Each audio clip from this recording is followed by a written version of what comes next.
आम्ही जे उलगुलाल मोर्चा काढणार आहे त्याच्या नियोजन बैठक आमची पूर्ण जिल्ह्याचे समन्वयक बैठक झाली।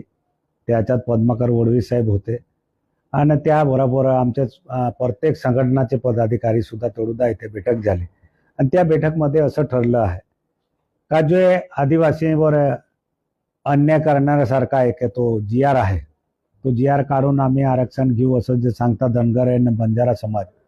आणि म्हणून आम्ही सगळ्यांनी एक निश्चित केली की भाई आदिवासी समाजाच्या प्रत्येक तालुक्यामध्ये आंदोलन करायला पाहिजे, हुलगुलाल मोर्चा काढायला पाहिजे। म्हणून माझ्या तारखेला आहे आणि अक्कलकुवामध्ये 25 तारीख आहे। जिल्ह्यामधले तमाम आदिवासी समाज आणि कर्मचारी संघटना जे जे कर्मचारी संघटना आदिवासींचे आहेत ते आणि सगळे मिळून आम्ही आदिवासी पारंपरिक पद्धतीने जे आमचा पेराव आहे ते पेराव घालून आम्ही जाणार का आम्ही खरं आदिवासी आमच्या हे रूढी परंपरा आम्ही आहे ते जतन करणारा आम्ही आदिवासी समाज आहे। आणि म्हणून आमचा एकच या नंदुरबार जिल्ह्यामध्ये मेसेज देणार आहे का आम्ही आदिवासी आहे, आदिवासीमध्ये दुसऱ्याला आम्ही घुसखोरी करू देणार नाही। कारण आम्हाला संविधानाने ते अधिकार दिला, बाबासाहेबांच्या कायद्याला आपण सगळे मानतो आहे तर ते कोणता गेजेट कोणी आणेल म्हणून आहे तसं नाही। आमच्याकडे बी काठी सरकार होतं तर सरकार होतं म्हणजे ते पाडवी होते तर सगळे पाडवी थोडे होऊ शकतात। तर तसं एक उदाहरण आहे का बाबा ते तो त्या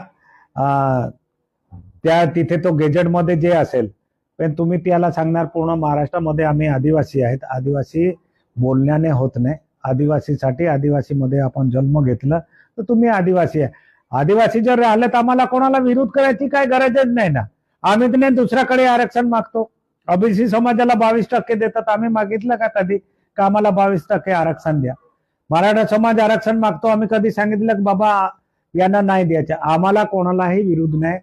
ऑलरेडी धनगर समाज असेल, बंजारा समाज असेल त्यांना ऑलरेडी आरक्षण दिलं आहे आणि त्यांच्या समाजाच्या सर्व भटके समाजाला 11% आरक्षण आहे, आमचं 7% आहे।